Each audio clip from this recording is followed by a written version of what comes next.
Hey, hello, welcome. I remain Prosper Wong, and I do hope you've had a nice weekend.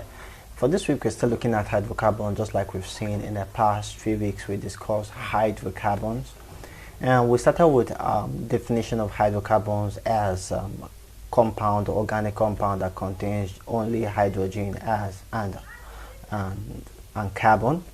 And we also went to define terminology such as the homologous series and hybridization. We define homologous series as a family of organic compound that follows a regular structural pattern in which each successive member divided by a CH2 group or an atomic mass of 14. And we listed some members of the homologous series as alkanes, alkynes, and so much more. And that's what we're going to be looking at. Firstly, we started with the alkanes, talk about the general formula, we talked about laboratory preparation, and we talked about physical and chemical property. For this week, we're still looking at hydrocarbons, and we're looking at alkanes in specific. So we started with the alkanes, and now we're looking at alkanes. Next, we'll be looking at alkynes for our next week lesson. Let's begin and let's talk about, or let's see our specific objectives. Now, what are our objectives for the lesson? The first thing you should know at the end of the lesson, by the end of the lesson, is you should be able to state the general formula for the alkanes. Now, remember, for the alkanes, I said the general formula is CnH2n plus 2. The alkenes, we're going to be looking at the general formula for alkenes.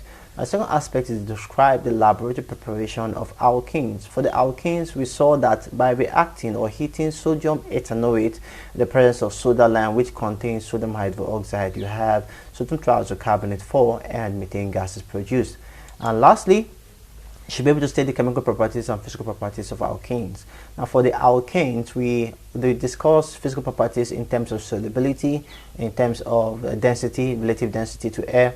We talked about it in terms of reaction with litmus. We talked about chemical properties, that's combustion reaction, incomplete combustion, and complete combustion of methane or the alkanes. And we also talked about chlorination in the presence of sunlight, a substitution reaction. We talked about its use, that it is used as a fuel. That's what we looked at in our last week lesson. Now, advancing forward, the alkenes, what do we know about the alkenes? The first thing you should know is that the alkenes they are members of the homologous series and has a general formula CnH2n. And they are also sp2 hybridized. They are sp2 hybridized, not also sp2 hybridized. Now, when you see a compound with a double bond, it is sp2 hybridized. Now, it is unsaturated. What this means, it either contains a double bond or a triple bond. Now, we saw that the alkanes are saturated, whereas the alkenes are unsaturated. It means that when you look at them, you find a double bond or a triple bond. But for the alkenes, it is a double bond. The alkynes, on the other hand, has a triple bond. The alkenes, double bond. So they are unsaturated.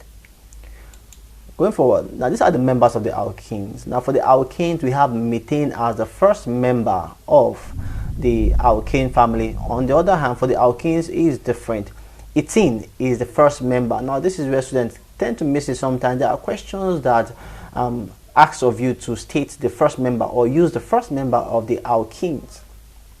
And because we are so in the haze, we tend to miss it out and think that methane is the first member or methane. Whatever way you think about it, but we know that ethene is the first member of the alkene. So we have this molecular formula over here, and we have the condensed structural formula. Now, if you note, all the alkenes are having double bonds, just double bonds all through. They are unsaturated, so we call this ethene, propene, butene. You don't need to say one, but if adding one to this, because you can have two in regards to butene, so one pentene, one hexene, one heptane, or you can go like but 1 in, pent 1 in, hex 1 in, pent 1 in, oct 1 in, and goes on to nonane and decane and the rest of them. And you also notice that the boiling point, the trend in boiling point, in melting point, and also the trend in boiling point, you know that the boiling point tends to increase, and also the melting point tend to increase going downwards. So this is just a summary or introduction to the alkenes. Firstly, they are members of a homologous series, as we all know, formula CH and CnH2n, sp2 hybridized, and they are unsaturated. Moving forward, so laboratory preparation of ethene. We saw laboratory preparation of alkanes, so let's look at laboratory preparation of ethene. Now, to prepare ethane in the laboratory, we use dehydration. We dehydrate alcohols using sulfuric acid, which acts as a dehydrating agent. Now, we have here the laboratory preparation of ethane is prepared. In the laboratory, ethane is prepared by dehydration of ethanol. On heating ethanol with sulfuric acid in the ratio 1:2 at a temperature of 170 degrees Celsius, temperature forms ethene. So the reaction occurs in 2 stages. This chemical reaction over here is really important in organic chemistry. I can't stress how much important this is. And most of my students will tell you that whenever I come to organic chemistry, when we get to this equation, I tell them how important it is. The reaction, the equation going forward and going backward are just very, very important in regards to work, without which you may lose a lot of marks. So I want you to take this equation as one of the priority of this lesson. This dehydration reaction that occurs in 2 stages, you may just say it in your work question, and you will need to know it to earn your marks. So simply dehydrating ethanol gives you ethene, and ethene gives you ethene, that's an alkene, and sulfuric acid is reproduced, so it acts as a dehydrating agent. So moving forward, so what do we have? So this is how it happens. So we have the sulfuric acid with ethanol over here, movement into an empty flask and into sodium hydroxide. I want you to tell me why it has to be passed through sodium hydroxide. That's the question I want you to add into the comment section. Tell me about why does this gas need to be passed through sodium hydroxide? What is the reason for that? And lastly, through water. Also tell me why it is passed through water. Firstly, why is it passed through sodium hydroxide? And next, why is it passed through water to obtain ethane? Why not just collect it as a gas ordinarily without passing through water? So this is the laboratory preparation of ethane. I want you to pause the video and try remembering the laboratory preparation of alkanes so that you can have both of them and not miss one for the other. Alright, so this is a chemical equation, dehydration of ethanol to give us ethane and water. Simple as that. So it's as basic as this. The most important aspect is this equation. The most important is this equation, and know the ratio 1:2. Then you may just try remembering this in case you find it. Alright, moving on. Physical properties, we're almost at the end of it. Physical properties. What are the physical properties of ethane? We've seen that of alkanes. And the first physical property is it's colorless, basic. The second physical property, ethane possesses a pleasant odor at STP, that's standard temperature and pressure. Ethane is completely soluble in organic solvent and slightly soluble in water, and it is lighter than air. And lastly, the boiling point of ethane is -102. Now we're using ethane as a major example as to discuss alkanes. Remember the homologous series. I've explained that in our previous video, so I want to save us time and I want you to go back to the video and watch the previous video and watch it and see reasons why we're using ethane as an example. We're just singling out one compound for each homologous series and discuss it. So the homologous series has similar characteristics, so we could use one to discuss the rest, and that's what we're doing right now. Moving on to chemical properties. Now remember that chemical properties are those properties that are only evident after or during a chemical reaction. Properties that are only evident after or during a chemical reaction. So we're going to be talking about chemical reaction, and there is no chemical property without a chemical equation. So when you're discussing chemical properties, be sure to include a chemical reaction to it, a chemical equation to show that this is actually happening and by reaction.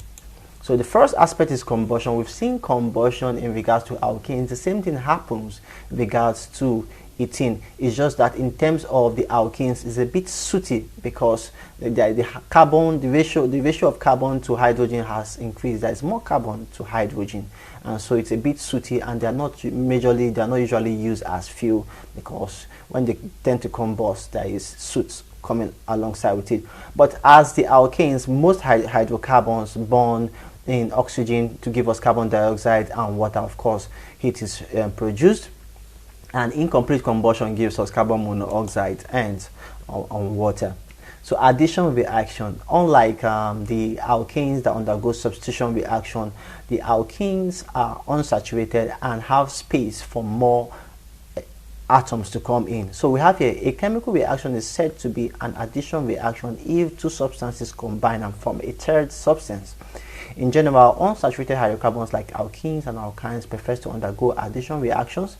In addition reaction, molecules add across double bonds or triple bonds, so there is space to accommodate more atoms to form a new compound. So this addition reaction. So let's look at addition reactions for some substances.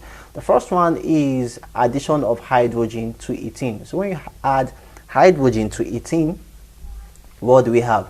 So this gives us ethane. By adding hydrogen to ethene, you have ethane, just like we see in the reaction. This is ethene. By adding hydrogen to it, in the presence of a nickel catalyst at 300 degrees Celsius, you have ethane. Now we have 4 hydrogen here. By adding 2 of it, we have all 6, giving us ethane. Basic. So let's look at another addition reaction. Addition of chlorine. Now when treated with halogens are the group 7 elements. We have fluorine, chlorine, bromine, iodine. So we have, it forms 1,2-dihaloethane. For instance, for using a chlorine, we can have 1,2-dichloroethane. Addition reaction to give us saturated form. Just like we see in the reaction, ethene reacting with chlorine gives us 1,2-dichloroethane. Now the chlorine is adding across the double bonds. So we are having stretching a bond over here and another bond over here to give us 1,2-dichloroethane. Now these addition reactions can occur for other elements or other molecules, the addition reactions. So this is just like an example. You can have the rest. But just know that the unsaturated hydrocarbons majorly undergoes addition reaction, whereas the saturated hydrocarbon undergo substitution reaction. Continuation. We have polymerization. Now one thing that is so common with unsaturated hydrocarbons is that they undergo a form of an addition reaction where they form a long chain, because they could add up to one another and form a long chain. It is called polymerization. Let's define it as we see in the video. We have here that polymerization is a process in which a large number of unsaturated, now note the word unsaturated hydrocarbons join together to form a big molecule. The big molecule form in this process is called a polymer, and those individual unsaturated hydrocarbons are called monomers. So the polyethene is formed by the polymerization of ethene at high temperature and pressure, as we see in this equation. So ethene, now N here stands for more than 1000. So let's say ethene plus ethene plus ethene plus ethene plus ethene. Now it will join together. They will join together to form a long chain, and that's why I have polyethene. Have you heard that word? Polyethene. So it is produced from ethene, a polymer of ethene, the joining together of monomers of ethene to give us plenty ethene. So it can also be called polyethylene. So that is all for the chemical properties. There are other chemical properties, but they are majorly addition reactions, and we'll use just a few that we could take to discuss that aspect. So the first one is addition reaction, and the second one is polymerization reaction. Let's go into the last thing.